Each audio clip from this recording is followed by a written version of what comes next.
No, the results of the recent Assam assembly polls are extremely disappointing.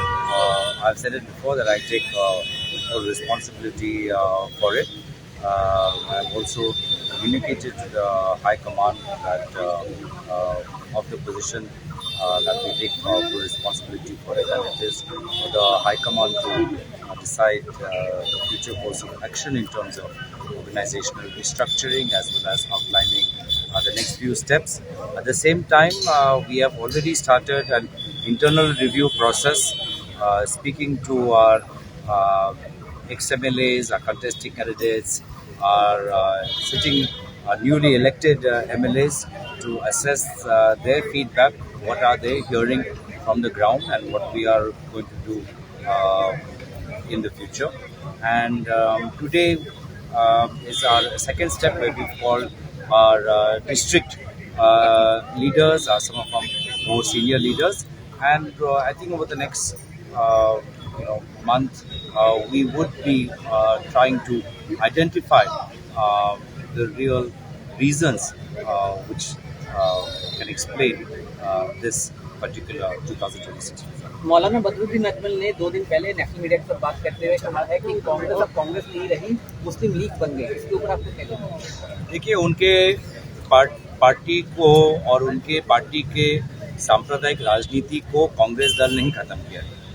उनको खुद पिछले लोकसभा चुनाव में उनके ही लोकसभा में उनके पार्टी को हराकर उनके पार्टी को बहुत बड़ी क्षति प्राप्त हुई, और इस विधानसभा चुनाव में भी जहां जहां उनके विधायक थे, 2 के अलावा बाकी सारे विधायकों को हमारे कांग्रेस के प्रत्याशियों ने मजबूत जवाब देकर उनके उनके दल के सांप्रदायिक राजनीति को खत्म किया। तो आज अगर AIUDF के सांप्रदायिक राजनीति को असम में किसी ने खत्म किया है तो वो सिर्फ कांग्रेस पार्टी है।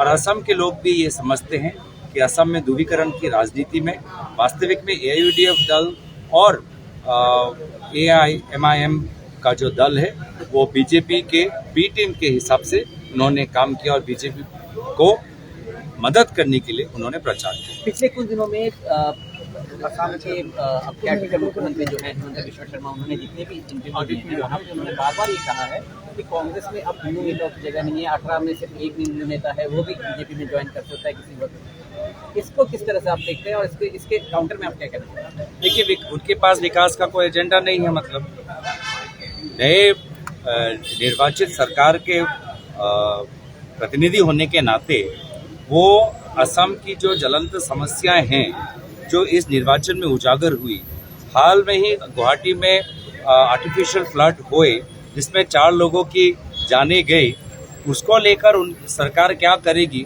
उनके पास कोई एजेंडा नहीं, विकास का कोई एजेंडा नहीं। और अब तो हमको ये सुनने में आ रहा है कि उनके दल में मंत्रालयों का विभाग नहीं, कौन सा व्यक्ति कौन सा सिंडिकेट चलाएगा, कौन सा व्यक्ति कोयला का सिंडिकेट चलाएगा, कौन सा व्यक्ति सुपारी का सिंडिकेट चलाएगा, उस तरह की बातचीत हो रही है। तो असम के लोगों ने उनको असम के हित के लिए काम करने के लिए भेजा है, पर आज भी उनके पास कोई विकास का एजेंडा नहीं, ब्लूप्रिंट नहीं है, वो उनके बातों से साबित होता है। तो अखिल गोगोई ने भी टिप्पणी किया है कि हार के कारण कांग्रेसी है।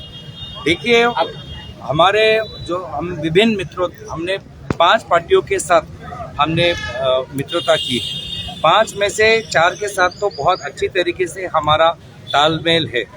वे एक व्यक्ति हैं जिनके ऊपर बार बार मुख्यमंत्री निर्वाचन के समय कहते थे कि हर रात उनसे बात होती थी। तो आज 6 विपक्षी दलों में बस एक वही है जो हमारे विपरीत और भाजपा के सुर में सुर मिला के कुछ बातें कर रहे हैं। ऐसे बातें क्यों कर रहे हैं वो ही जाने, इन बातों का उत्तर वही दे। Do you think that thank you.